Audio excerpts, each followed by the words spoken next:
강서에 위치한 오랜 역사를 지닌 빅딜.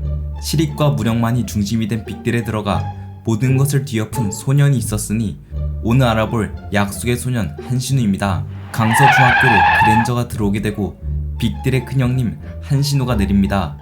강서중에 있는 김기명을 자신의 크루로 데려오기 위함이었죠. 하지만 깡패라는 이유로 그의 제안을 거절한 김기명. 빅딜 거리에서 흑곰파로부터 도망친 김기명 일행을 본 한신우는 흑곰파에서 살해당할 위기에 처한 김기명 일행을 구해주기 위해 등장하고 구해준 이유는 다름 아닌 낭만이었습니다. 빅딜 거리로 돌아와 짜장면을 먹게 된 김기명 일행은 왜 거리를 10년 넘게 지키고 있는지에 대한 물음에 그는 이렇게 대답합니다.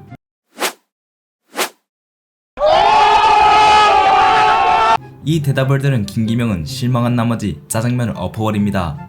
지금으로부터 10년 전 본래의 빅딜은 현재 흑곰파와 다르지 않게 거리를 착취하고 있었고 한신우는 자신이 빅딜에 들어가 어떠한 보상이나 대가를 바라지 않고 거리를 지키는 빅딜로 만들기로 약속했습니다.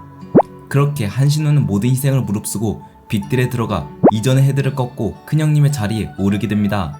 이 모든 사실을 알게 된 김기명은 왜 대가와 보상 없이 거리를 지키는지에 묻게 되고 그 이유는 당연하게도 낭만이었습니다. 다른 깡패와 다르다는 걸 알게 된 김기명은 빅딜에 함께하게 되고 강서연합의 서성은 또한 빅딜에 들어오게 됩니다.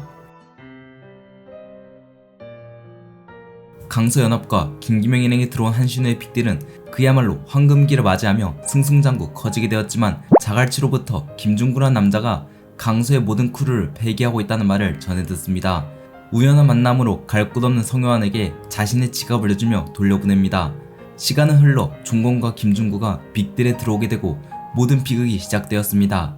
이들을 앞에 두고 빅딜을 지키기 위해 나섰지만 결국 몸이 심하게 다치며 1억을 모아 4대 크루가 되거나 모으지 못해 폐기가 되거나 위기에 놓이게 됩니다. 서성은이 1억을 모음으로써 다행히 폐기 위기는 모면하였지만 결국 4대 크루에 강제적으로 들어서게 됩니다.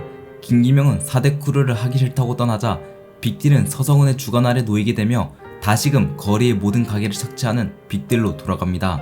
이에 분노한 한신우는 노안을 찾아가지만 오랜 세월 지켜온 빅딜을 유지하기 위해선 별수가 없다 한신우는 결국 은퇴 준비를 하게 됩니다.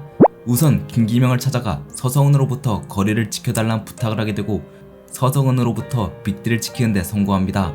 하지만 매달 1억을 모으지 못하면 빅딜은 폐기되기에 자신을 1회에 팔아넘겨 12억을 충당하기로 합니다. 빅딜 간부들은 빅딜을 1회에 팔아넘긴 줄 알고 1회에 가고자 하는 노안 패거리를 1회에 같이 데리고 가며 빅딜에는 빅딜을 지키고자 하는 이들만 함께하고 떠나게 됩니다.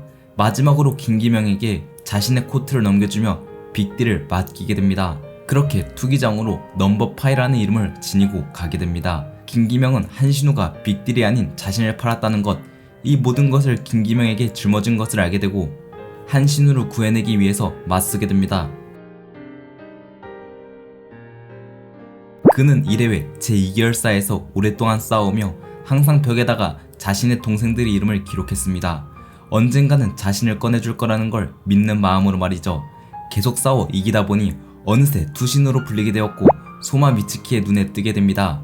미츠키는 한신우가 자신만을 바라봐주고 과거의 기억은 잊어버렸으면 하는 마음에 기억을 잃는 약을 한신우에게 매일 먹이게 되고 결국 모든 기억을 잃어버리게 됩니다. 빅딜은 한신우를 구하기 위해 2계열사에 도착하게 되고 기억을 잃은 한신우를 만나게 됩니다. 기억을 잃었기에 빅딜은 이미 다 죽었고 미츠키를 연이라고 기억하는 한신우. 이를 본 김기명은 기억을 되찾아주기 위해 싸우며 한쪽 눈이 안 보이는 한신우를 위해 오른손으로 바꾸어 싸웠던 2년 전과 똑같은 일을 겪으며 기억에 혼란이 오게 되고 김기명의 코트를 보자 모든 기억이 돌아오게 됩니다.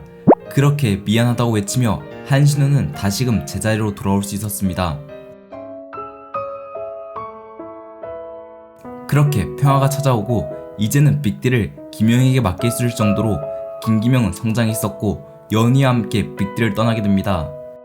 하지만 1회로 인해 다시 한번 빅딜의 위기가 오게 되니 한신우는 자신은 이미 떠나니라며 주저하지만 연희의 약속의 소년의 모습에 반했다는 말에 다시 한번 빅딜을 구하기 위해 1회회가 점령한 빅딜 거리에 2년 전 흑공파에 홀로 들어갔던 때처럼 이번에도 홀로 빅딜 거리에 오게 됩니다. 이곳은 너희가 있을 곳이 아니라며 분노하는 모습에 투신으로 불렸더니라는 것을 다시 한번 알려주게 됩니다. 순식간에 각 계열사의 간부들을 믿기지 않는 속도로 때려 눕히면서 투신에 걸맞는 위상을 보여주지만 강자들과 싸워 경제에 들어선 장현과 최원석을 상대로 고전을 하게 되고 돌아온 김기명의 처참한 모습에 결국 멘탈을 제대로 붙잡지 못하는 모습을 보입니다. 그럼에도 끝까지 빅딜을 지킨다는 의지 하나로 이들과 맞서게 되고 결국 박형석, 이은태, 이진성이 오기까지 버티게 됩니다. 2년 전에도 무기를 들지 않은 김중구를 몰아붙이면서 종건마저 가늠할 수 없는 몸을 지녔습니다. 2년 전 김기명을 봐주면서 싸워도 우위를 정하는 만큼 크루에드보다도 훨씬 강했으며 현재는 속도와 기술의 경지를 토대로 4헤드급 다수가 덤벼도 순식간에 몰아붙이는 강함을 선보이며 김기명의 공격조차 느리게 보이는 모습을 보입니다. 지친 한신호가 분노하는 모습만으로 이미 강자라고 유성은 인식했으며 이대회 간부들을 쓸어버리고 둘이서 1세 왕을 꺾은 자연과 최원석을 압도했으며 유효틀을 입지 않고 지쳐있는 모습을 보였습니다. 1세대 왕은 아득히 초월하는 강함으로 두 개의 경지인 속도와 기술을 가지고 있는 만큼 2세대 유일한 보이지 않는 공격을 보유했습니다. 빅딜을 지키기 위해 앞으로 더 강해진 모습으로 등장할 것으로 보입니다. 많은 애니메이션에서도 수많은 서사를 지닌 소녀 캐릭터들이 있지만 그 어떤 캐릭터들보다도 고평가를 받는 캐릭터입니다. 나루토에서는 이타치와 비슷한 포지션이라 할지라도 이타치는 결국 대를 위해 소를 희생하였으며 급박하게 선역화가 이루어진 점도 있었기에 홀로 모든 짐을 짊고 희생한 한신호가 더 높은 평가를 받습니다. 같은 작품의 육성지 역시 홀로 희생하려고 하였으나 한신호와 비슷한 이미지를 연출하려던 과정 내에서 작품에 다량의 문제가 발생하면서 한신호만큼의 평가를 받지 못하며 오히려 진행 부분으로 큰 비판을 받고 있습니다. 어떤 작품을 비교해서라도 대의를 위해 소를 희생하는 것도 아닌 스스로를 희생한 캐릭터는 거의 전무하며 서사 역시 완벽. 그 이후에 구출에 돌아온 스토리까지 김기명의 게이 같은 면모를 제외하면 높은 평가를 받고 있습니다. 비견할 수 있는 캐릭터로서는 아이어를 위하여 홀로 초월체에 부딪혀 인류를 구하고자 했던 테사다르 정도이며 이는 스스로의 목숨마저 포기했던 영웅이기에 한신호에 비견되기 충분합니다. 거리를 위하여 빅딜에 들어가 거리를 구한 약속의 소년. 그 소년은 다시 한번 빅딜을 구하기 위해 스스로를 희생하게 되고 이 모든 희생 끝에 거리와 빅딜 그리고 사랑하는 여자를 지킬 수 있었습니다. 약속의 소년 한신호, 그의 낭만은 오늘도 여전히 계속되고 있습니다.